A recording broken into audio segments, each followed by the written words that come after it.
Iran के हालात बदतरीन पैमाने तक पहुंच चुके हैं। The potential for war is at its peak. Donald Trump ने ईरानी लोगों से कहा है कि आप प्रोटेस्ट करते रहें, help is on it's way.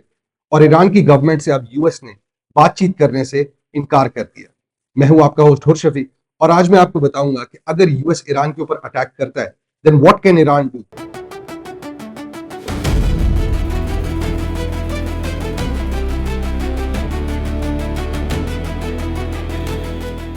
On paper तो ईरान के पास कोई रास्ता नजर नहीं आता कि वो इस जंग को झेल पाए या जीत पाए।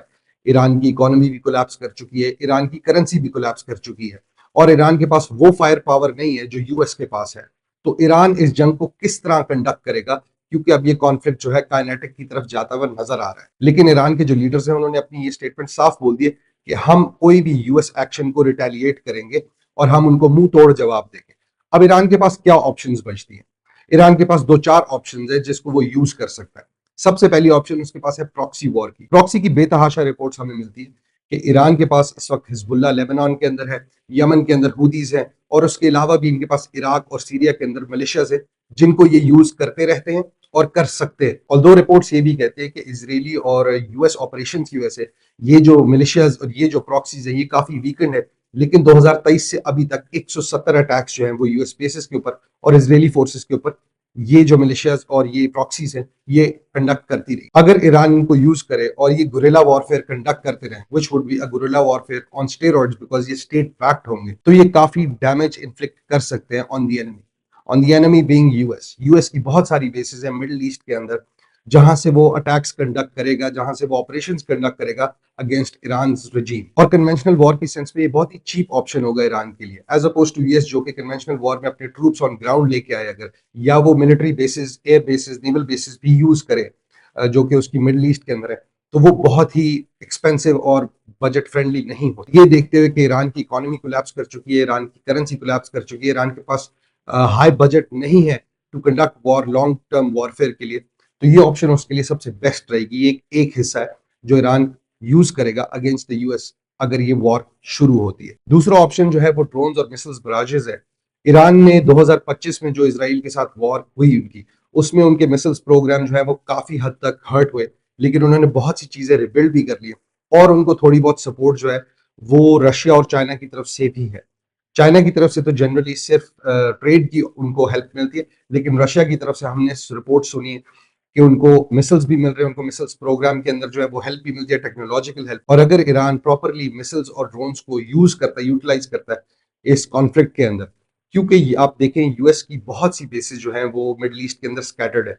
इराक के अंदर, जॉर्डन के अंदर सबसे बड़ी उनकी जो एयर बेस है वो कतर के अंदर है, अल उदेद एयर बेस। बहरीन के अंदर नेवल बेसिस हैं, यूएई के अंदर भी हैं।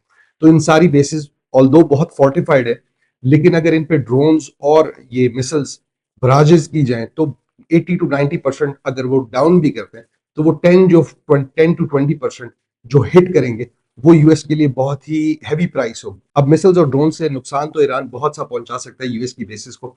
नॉट टू से कि वो यूएस से जीत जाएगा, नॉट टू से कि वो यूएस को फतह कर लेगा, ऐसा नामुमकिन ही है तकरीबन ईरान के लिए ये करना। लेकिन इससे इतनी बड़ी हेडेक और इतनी बड़ी न्यूसेंस वैल्यू क्रिएट हो जाती है कि ईरान बहुत सा डैमेज जो है वो इन्फ्लिक्ट कर देगा और यूएस के लिए एक मुश्किल जंग हो जाएगी, एक मुश्किल पेश आना शुरू हो जाएगी, एज अपोज टू अगर वो बिल्कुल ही हथियार डाल देते हैं। तीसरी चीज जो ईरान कर सकता है वो ये है कि इकोनॉमी जो है वर्ल्ड की उसको हर्ट करे। ईरान के पास स्ट्रेट ऑफ हरमुज है, वहां से तकरीबन 20% तेल जो है दुनिया का वो वहां से ट्रैवल करता है।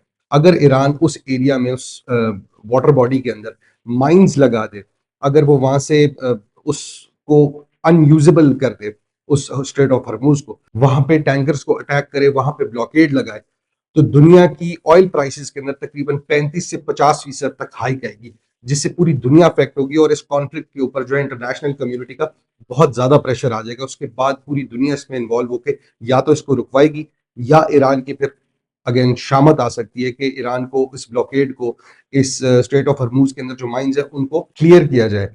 अब यूएस की जो नेवी है वो बहुत सुपीरियर है, यूएस की नेवी दुनिया की सबसे बेस्ट नेवी है, लेकिन उसको भी ये माइंस क्लियर करते हुए काफी टाइम लगेगा और उस टाइम के अंदर ये जो न्यूसेंस वैल्यू है ईरान की वो बहुत बढ़ जाएगी और इस कॉन्फ्लिक्ट के अंदर को प्रोलॉन्ग कर लेगा ईरान। और इसके अंदर जब इंटरनेशनल कम्युनिटी का इनपुट आएगा तो ईरान की थोड़ी बहुत हेल्प हो सकती है।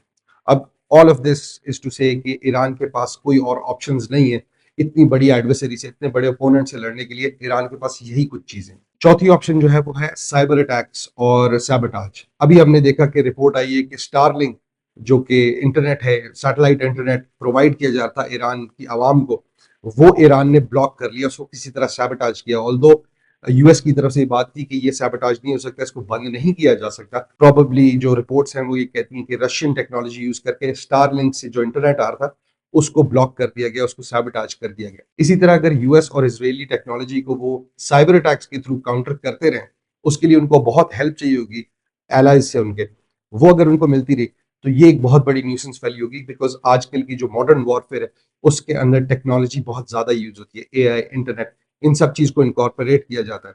और अगर इसको वो रोक सके, अगर इसके थ्रू वो किसी तरह वॉर को विदहोल्ड कर सकते, प्रोलॉन्ग कर सके, तो ये एक बहुत बड़ी न्यूसेंस वैल्यू होगी यूएस के लिए। बिकॉज यूएस होम ग्राउंड के ऊपर नहीं लड़ रहा, ईरान जो है वो अपने इलाके में लड़ेगा, उसको जियोग्राफी का, टेरेन का जो है एडवांटेज ईरान के पास है।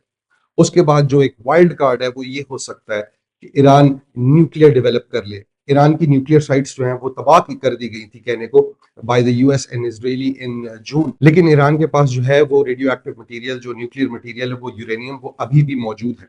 अगर उसको कोई फॉरेन कंट्री जो है एड करती है, उनको वॉरहेड्स देती है, उनको न्यूक्लियर बॉम्ब डेवलप करने में हेल्प करती है, तो ये ईरान के पास एक बहुत बड़ा वाइल्ड कार्ड होगा जिससे न्यूक्लियर डिटरेंस दुनिया की सबसे बड़ी डिटरेंस है, बेस्ट डिफेंसिव जो है वो वेपन है जो यूज करती है, एम्प्लॉय करती है पूरी दुनिया।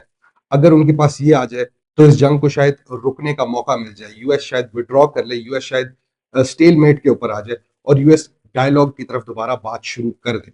अब बात करते हैं कि इनकी ईरान की एड के लिए कौन से ममालिक आएंगे। बूट्स ऑन ग्राउंड के साथ तो शायद कोई भी ईरान की हेल्प के लिए ना आए, लेकिन रशिया जो कि बहुत वोकल रहा है कि इस रीजन के अंदर यूएस की इंटरवेंशन इन ईरान उसको बिल्कुल भी कबूल नहीं है, वो मिलिटरीली ईरान की हेल्प कर सकता है। चाइना और रशिया मिलके यूएन में उनको जो है वो प्रोटेक्शन, जो शील्डिंग है, वो ईरान की जा सकती है बाय रशिया एंड चाइना। और उसके अलावा आर्म्स एंड एम्यूनेशन शायद प्रोवाइड की जाए। रशिया तो अभी भी रिपोर्ट से कर रहा है, लेकिन उसके साथ साथ चाइना भी इसमें शायद इन्वॉल्व हो जाए, बिकॉज ये एक बहुत बड़ा स्टेप होगा यूएस की तरफ से। पहले उन्होंने वेनेजुएला के अंदर जो किया, उसके बाद अभी ग्रीनलैंड के अंदर बात चल रही है।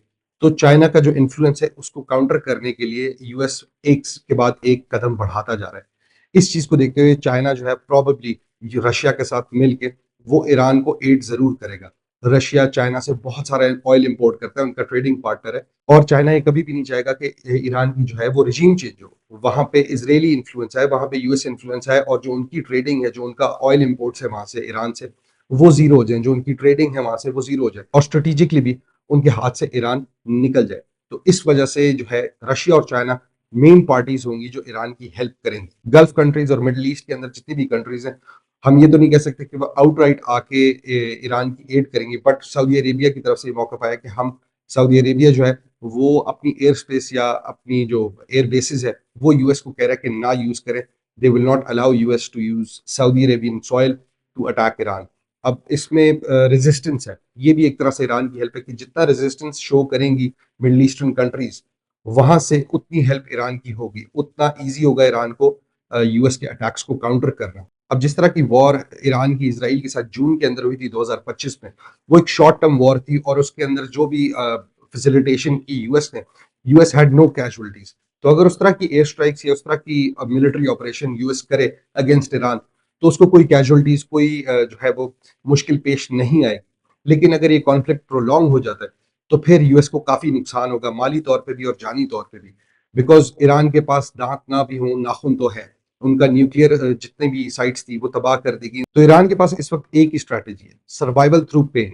कोई भी कॉन्फ्लिक्ट अगर स्टार्ट होता है तो ईरान उसको इतना मेसी और इतना वायलेंट कर दे कि यूएस को वापस डिप्लोमेटिक चैनल्स के ऊपर आकर बातचीत शुरू करनी पड़े, और जो मिलिट्री काइनेटिक कॉन्फ्लिक्ट है वो रुक जाए। तो ये था हमारा आज का एनालिसिस। अगर आपको पसंद आया तो वीडियो को लाइक और शेयर जरूर कीजिएगा, और चैनल को सब्सक्राइब करें। हम कल दोबारा मिलते हैं। अस्सलाम वालेकुम।